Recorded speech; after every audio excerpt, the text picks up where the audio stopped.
मस्जिद के नीचे तुम मंदिर क्यों ढूंढते हो? मस्जिद के नीचे तुम मंदिर क्यों ढूंढते हो? भविष्य की ओर देखो, तुम इतिहास पर क्यों लड़ते हो? ठीक है, धन्यवाद। वो लड़ाएंगे भड़काएंगे, वो लड़ाएंगे भड़काएंगे, लेकिन राष्ट्रहित का रुख तू कर, किसानों के हित में हमेशा इंसानियत की बात तू कर, इंसानियत बात। शिवराज अध्यक्ष महोदय, सबसे पहले मैं महात्मा ज्योतिराव फुले को अभिवादन करना चाहूंगा, कारण महात्मा फुल्यांनी लिहिलेला शेतकऱ्याचा असूड हा सरकारच्या अनेक धोरणांवर ओढण्याची आता वेळ आलेली। अध्यक्ष महोदय, जहां देश की 2/3 आबादी खेती पर निर्भर है, वही खेती के लिए आवंटन है मात्र 3.1%। मार्केट इंटरवेंशन स्कीम हो या फिर प्राइस सपोर्ट स्कीम हो, उसके लिए आवंटन है 0। प्रधानमंत्री फसल बीमा योजना में कटौती है 23%। अध्यक्ष महोदय, माननीय प्रधानमंत्री जी ने महाराष्ट्र में आकर किसानों को गारंटी दी थी सोयाबीन को 6,000 रुपए प्रति क्विंटल दाम देने की, लेकिन एमएसपी मिली 4,800 और उसमें भी एमएसपी पर जो खरीद हुई वो खरीद है मात्र 20%। बाकी 80% किसानों को अपना सोयाबीन 3,500 4,000 में बेचना पड़ा, जहां की लागत का खर्चा है 7,000 रुपए प्रति क्विंटल। तो कैसे होगी कि किसान की आय दुगनी, और क्या हुई माननीय मोदी जी की गारंटी?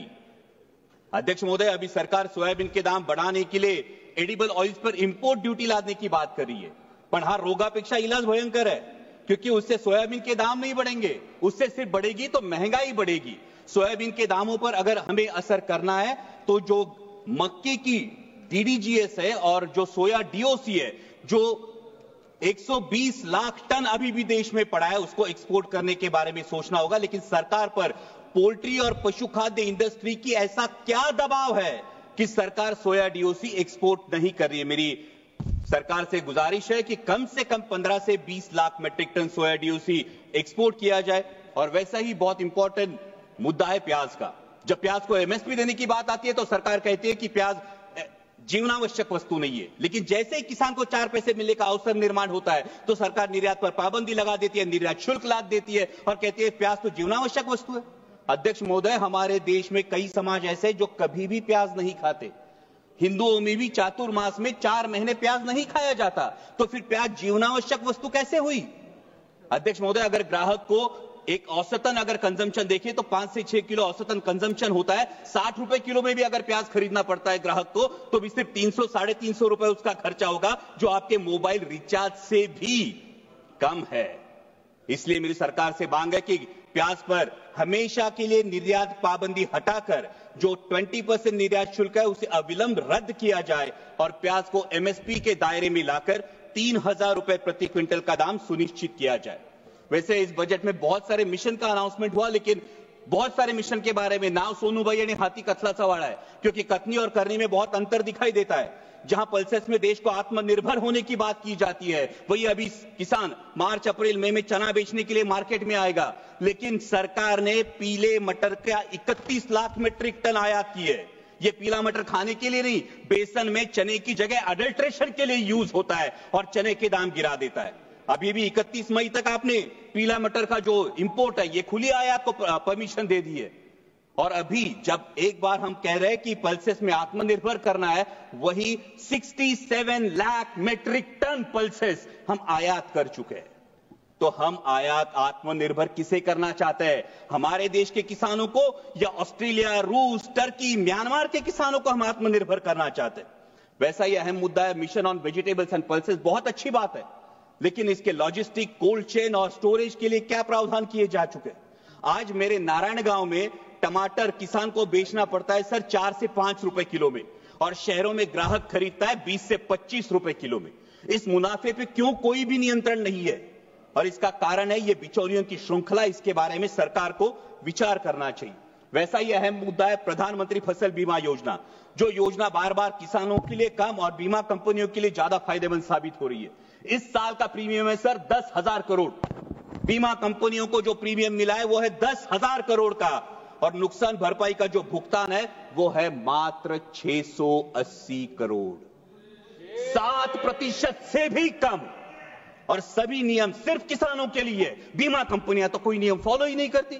इसका मतलब योजना किसानों के लिए, पैसा सरकार का यानी टैक्स पेयर का, और भला हो रहा है बीमा कंपनियों का। इसे मराठी में कहते हैं आंधळ दळते आणि कुत्र पीठ खाते। और एक बहुत अहम मुद्दा है, महाराष्ट्र की महायुति सरकार में सत्ता में आने से पहले किसानों से वादा किया था ऋण माफी का। सरकार के इस आश्वासन की वजह से किसान अब ऋण माफी की तरफ आस लगाए बैठे हैं और मार्च एंड होने की वजह से बैंक किसानों के पीछे रट लगाई है। आज महाराष्ट्र में हर दिन 7 किसान आत्महत्या कर रहे हैं। क्या कृषि प्रधान देश के लिए ये सम्मानजनक बात है? और अंत में 2 ही मुद्दे सर। अभी अमेरिका में सत्ता परिवर्तन होने के बाद अमेरिका ने कहा है कि भारत ने अपना एग्रीकल्चर मार्केट अमेरिका के लिए खोलना चाहिए और इससे भारत के किसानों के पे एक बड़ा संकट मंडरा रहा है। लेकिन सरकार ने अभी तक इसमें कोई स्पष्टता नहीं दी है, क्योंकि अमेरिका का किसान सोयाबीन का जो उत्पादन लेता है अध्यक्ष महोदय, वो 30 लाख क्विंटल पर हेक्टर लेता है, लेकिन हमारे देश का किसान सिर्फ 10 लाख क्विंटल पर हेक्टर लेता है। क्योंकि अमेरिका के किसान को जेनेटिकली मॉडिफाइड जीएम वैरायटी लगाने का अधिकार है, हमारे किसान को नहीं। सरकार जो एडिबल ऑयल इंपोर्ट करती है वो जीएम वैरायटी का चलता है, लेकिन किसान जीएम वैरायटी की फसल नहीं लगा सकता। तो कैसे होगा? जहां अमेरिका अपने किसान को सक्षम कर रही है, वही हमारे विश्व गुरु देश का किसान अभी भी एमएसपी के लिए जूझ रहा है। सर, प्रधानमंत्री जी ने एक बहुत प्यारी बात कही महाकुंभ के बारे में वक्तव्य देते वक्त। उन्होंने कहा कि नदी उत्सव मनाना चाहिए, लेकिन ये नदी उत्सव नदियों का खोलीकरण, रुंदीकरण और पुनरुज्जीवन होगा, तभी असली नदी उत्सव होगा। सर, महाराष्ट्र में कैलाश नागरे जैसा एक युवा प्रगतिशील किसान अगर खेतों को पानी नहीं इसलिए खुदकुशी करता है, तो क्या ये हमारे पॉलिसी पे तमाचा नहीं है? सर, आज हर कोई बहुत सारी चीजें खोदने की बात हो रही है, लेकिन डैमों में जो मिट्टी जमा हुई है सर, 30 से 40% कैपेसिटी हर किसी डैम की कम हुई है। शायद उत्तर भारत में इसका प्रमाण और ज्यादा होगा, लेकिन इसकी मिट्टी खोदने का कोई प्रावधान अब तक किया नहीं। अंत में इतना ही कहूंगा सर, मैं सरकार से गुजारिश करता हूं कि हमारे देश को, किसान को पर्याप्त पानी, अच्छी क्वालिटी का बीज, उत्पाद को सही दाम और इंटरनेशनल मार्केट में कंपीट करने के लिए फ्री हैंड दीजिए। वो सरकार के कथित 17 रुपए दिन के सम्मान का मोहताज नहीं। और जाते जाते इतना ही कहूंगा, मस्जिद के नीचे तुम मंदिर क्यों ढूंढते हो? मस्जिद के नीचे तुम मंदिर क्यों ढूंढते हो? भविष्य की ओर देखो, तुम इतिहास पर क्यों लड़ते हो? ठीक है, धन्यवाद। वो लड़ाएंगे भड़काएंगे, वो लड़ाएंगे भड़काएंगे, लेकिन राष्ट्रहित का रुख तू कर। किसानों के हित में हमेशा इंसानियत की बात तू कर, इंसानियत बात तू कर। जय शिवराय, धन्यवाद।